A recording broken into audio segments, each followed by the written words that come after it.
ನಮಸ್ಕಾರ ಫ್ರೆಂಡ್ಸ್, ನಾನು ಚೇತನಾ ಕೆಂಡಮಠ್. ಇವತ್ತು ನಾನು ನಿಮ್ಮ ಒಗ್ಗರಣೆ ಡಬ್ಬಿ ಅಥವಾ ಮಸಾಲೆ ಡಬ್ಬಿಗೋಸ್ಕರ ಒಂದಷ್ಟು ಒಳ್ಳೆ ಟಿಪ್ಸ್ಗಳನ್ನ ತೊಗೊಂಬಂದಿದ್ದೀನಿ. ಮಾರ್ಕೆಟಲ್ಲಿ ಈಗ ತುಂಬ ವೆರೈಟಿ ಮಸಾಲೆ ಡಬ್ಬಿಗಳನ್ನ ನಾವು ನೋಡ್ಬೋದು. ಸ್ಟೀಲ್ದಾಗಿರ್ಬೋದು, ಪ್ಲಾಸ್ಟಿಕ್ದಾಗಿರ್ಬೋದು ಅಥವಾ ವುಡನ್ದಾಗಿರ್ಬೋದು, ಇಲ್ಲ ಅಂದರೆ ಈ ಥರ ಡಿಸೈನರ್ದಾಗಿರ್ಬೋದು. ಯಾವ ರೀತಿ ನಾವು ಚೂಸ್ ಮಾಡಬೇಕು, ಅದನ್ನು ಕ್ಲೀನ್ ಮಾಡೋದು ಹೇಗೆ, ಎಲ್ಲದನ್ನು ಇದರಲ್ಲಿ ತಿಳ್ಕೊಳ್ಳೋಣ. ಮೊದಲನೇದಾಗಿ ಯಾವ ಥರದ ಒಗ್ಗರಣೆ ಡಬ್ಬಿ ನಾವು ಚೂಸ್ ಮಾಡ್ಕೋಬೇಕು ಅಂತ ನೋಡೋಣ. ಮಾರ್ಕೆಟಲ್ಲಿ ಈಗ ಈ ಥರ ವುಡನ್ ಸ್ಪೈಸ್ ಬಾಕ್ಸ್ ತುಂಬಾ ಟ್ರೆಂಡ್ ಆಗಿದೆ. ನೋಡೋದಕ್ಕೆ ತುಂಬಾ ಚೆನ್ನಾಗಿರುತ್ತೆ, ಹಾಗೆ ಟ್ರೆಂಡಿ ಕೂಡ ಅನಿಸುತ್ತೆ ಯೂಸ್ ಮಾಡೋದಕ್ಕೆ. ಬಟ್ ಏರ್ ಟೈಟ್ ಇದು ಇರೋದಿಲ್ಲ. ಏರ್ ಟೈಟ್ ಇರಲ್ಲ ಅನ್ನೋ ಕಾರಣಕ್ಕೆ ನಾವು ಏನೇ ಮಸಾಲೆ ಐಟಮ್ ಇದರಲ್ಲಿ ಇಟ್ಟರೂ ಕೂಡ ತೇವಾಂಶ ತುಂಬ ಬೇಗ ಅಬ್ಸಾರ್ಬ್ ಆಗಿಬಿಡುತ್ತೆ. ಎಲ್ಲ ಮುದ್ದೆ ಮುದ್ದೆ ಅನಿಸುತ್ತೆ, ಹಾಗೆ ಹುಳ ಹಿಡಿಯೋ ಚಾನ್ಸಸ್ ತುಂಬ ಜಾಸ್ತಿ ಇರುತ್ತೆ. ಹಾಗೆ ಇದನ್ನು ಕ್ಲೀನ್ ಮಾಡೋದು ಕೂಡ ಅಷ್ಟೇ ಕಷ್ಟ ಆಗುತ್ತೆ. ಮುಂದೆ ಹೋಗ್ತಾ ಹೋಗ್ತಾ ಅರಿಶಿನದಾಗಿರ್ಬೋದು, ಅಚ್ಚ ಖಾರದ ಪುಡಿ ಆಗಿರ್ಬೋದು, ಅದ್ರ ಕಲೆ ಇದರಲ್ಲಿ ಹೋಗೋದೇ ಇಲ್ಲ. ಹಾಗೆ ತುಂಬ ಭಾರ ಕೂಡ ಇರುತ್ತೆ. ಸೊ ಇದನ್ನು ಅವಾಯ್ಡ್ ಮಾಡೋದೇ ಬೆಟರ್.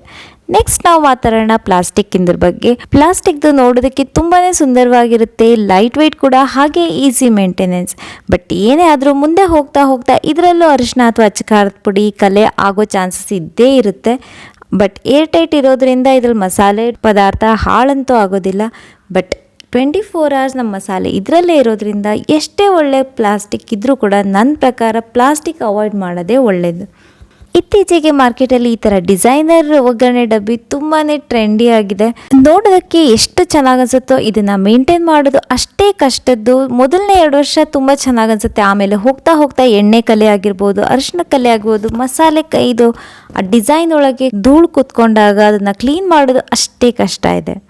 ಸೊ ಇದನ್ನು ಅವಾಯ್ಡ್ ಮಾಡೋದು ಬೆಟರು.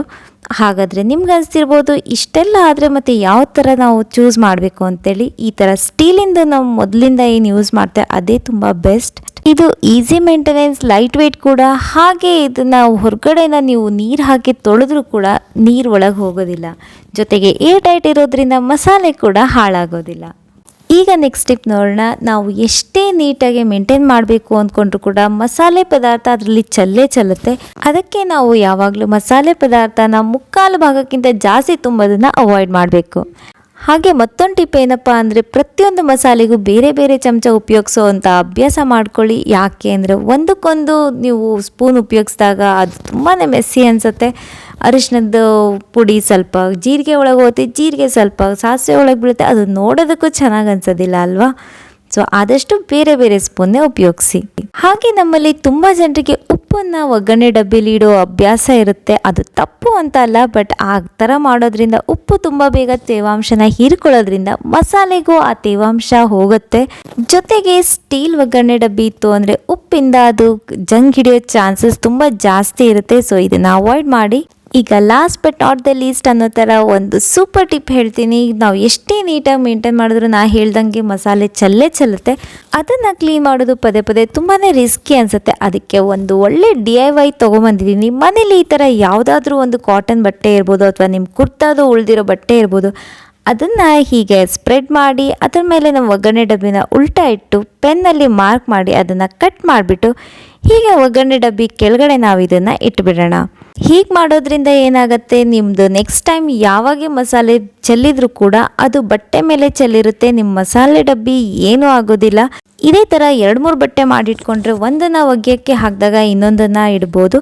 ಹಾಗೂ ಚೆಲ್ತು ಅಂದರೂ ಪರವಾಗಿಲ್ಲ, ಬಟ್ಟೆನ ಸುಮ್ಮನೆ ಹಾಗೆ ಲಿಫ್ಟ್ ಮಾಡಿದ್ರೆ ಸಾಕು. ಆದರೆ ನಮ್ಮ ಒಗ್ಗರಣೆ ಡಬ್ಬಿ ಮಾತ್ರ ನೀಟ್ ಆ್ಯಂಡ್ ಕ್ಲೀನಾಗಿರುತ್ತೆ ಅಲ್ವಾ? ಇದು ಸೂಪರ್ ಟಿಪ್. ಇದೇ ಥರ ಇನ್ನೂ ಸೂಪರ್ ಟಿಪ್ಸ್ ತೊಗೊಂಡು ಒಳ್ಳೆ ರೆಸಿಪಿ ತೊಗೊಂಡು ನಾನು ನಿಮ್ಮ ಜೊತೆ ಮತ್ತೆ ಸಿಗ್ತೀನಿ. ಅಲ್ಲಿವರೆಗೂ ತಿಂದು ಕುಡಿದು ಖುಷಿಯಾಗಿರಿ. ಹಾಗೆ ಚಾನಲ್ಗೆ ಇನ್ನೂ ಸಬ್ಸ್ಕ್ರೈಬ್ ಆಗಿಲ್ಲ ಅಂದರೆ ಬೇಗ ಕೆಳಗಡೆ ಹೋಗಿ ಸಬ್ಸ್ಕ್ರೈಬ್ ಬಟನ್ ಪ್ರೆಸ್ ಮಾಡಿ, ಹಾಗೆ ಬೆಲ್ ಐಕನ್ ಕೂಡ ಪ್ರೆಸ್ ಮಾಡಿ.